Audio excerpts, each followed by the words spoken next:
Happening now, Republicans and Democrats alike seem to be bracing for a long fight about whether a funding bill, which would keep the government running, should include provisions to weaken the Affordable Care Act, better known as Obamacare. Now, while all of that is going on in Washington, the rest of the country is really feeling the burn of day 2 of the partial government shutdown. National parks are currently closed and non-essential federal workers are being furloughed. This is not how you run a country. If that's what they're in there for, then they need to be removed themselves, and then they'll understand how it feels to go without money, a paycheck. A lot of people all around the country, millions, agree with Gwen Miller there. Economic experts estimate that the U.S. economy is losing $300 million every day the government remains closed. And a think tank in Santa Fe says New Mexico could be hit especially hard by this shutdown. Data from the Census Bureau shows the federal government put about $28 billion into New Mexico in just 2010 alone. That translates into about 38% of our workforce if you look at direct federal employees and then jobs that are created indirectly from all of that federal spending. So here's another way to look at this. For every $1 all of us in New Mexico pay in federal taxes, $2.05 comes back to the state. That's the 4th highest rate of return in the whole country. Basically saying we rely a lot on the federal government here. 2 of the state's biggest employers, Sandia and Los Alamos National Labs, have set aside enough money to continue operating for now, but they are not saying how long that can last. And the heart of the shutdown fight is the Republican effort to block or at least change Obamacare and a Democrat's refusal to allow that. But even as much of the government did shut down, millions of people all across the country and thousands right here in New Mexico tried to sign up for the health care plans. 2.8 million people, as a matter of fact, visited the website, overwhelming it, leaving many frustrated and unable to get in. New Mexico has a separate state system for small businesses to enroll in the plan, and 170 were able to do that yesterday. Individuals, it'll get better. Just keep on trying. We'll have more on the government shutdown coming up in about a half hour.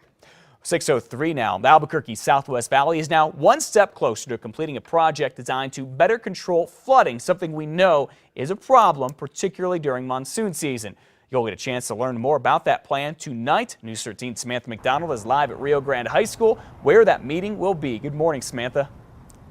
Good morning, Matt. Yes, the public is invited to attend this meeting tonight here at Rio Grande High School behind me.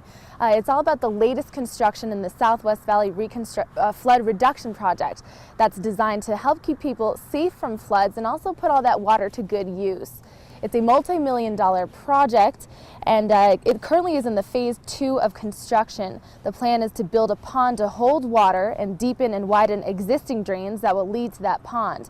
Those drains were built last year in 2012, and they connect to the river. They were in place for monsoon season this past few months, and the discharge put lots of water into the river. The drains do a lot to help prevent flooding, and they replenish the pond.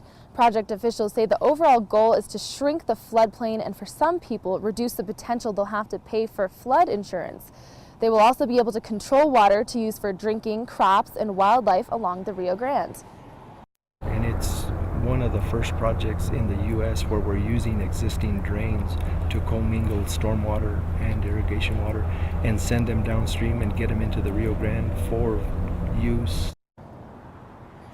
Again, that meeting is tonight at the Rio Grande High School from 5:30 to 7 p.m. Matt, back to you.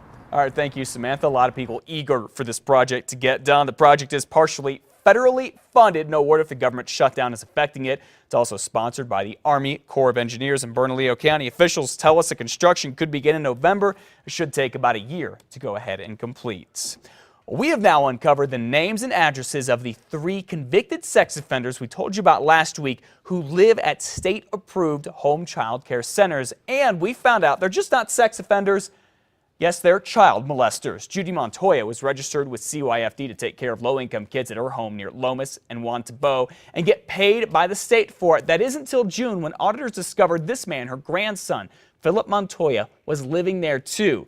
We found out in 2002 he sexually assaulted a 12-year-old and is now a registered sex offender. Was it safe? Was it a safe situation to have kids over here, Judy? Of course. You think so? Yes. Why?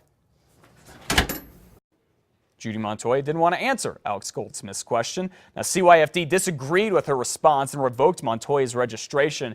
The problem occurred because CYFD did not cross-check the addresses of home daycare providers with the sex offender registry. The department secretary says this is not going to happen again. New Mexico is one of 19 states that does not have restrictions on how close sex offenders can live to schools and daycare centers. A class action lawsuit about UNM Hospital's treatment of kids with cancer could cost the state hundreds of millions of dollars now.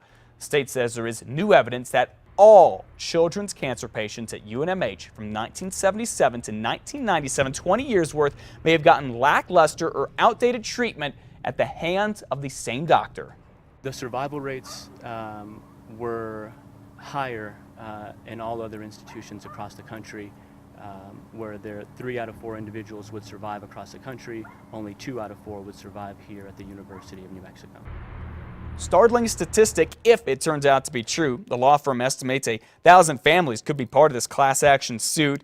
You should know the state's already paid $45 million to 100 of those families of leukemia patients. UNM Hospital is not talking about the suits.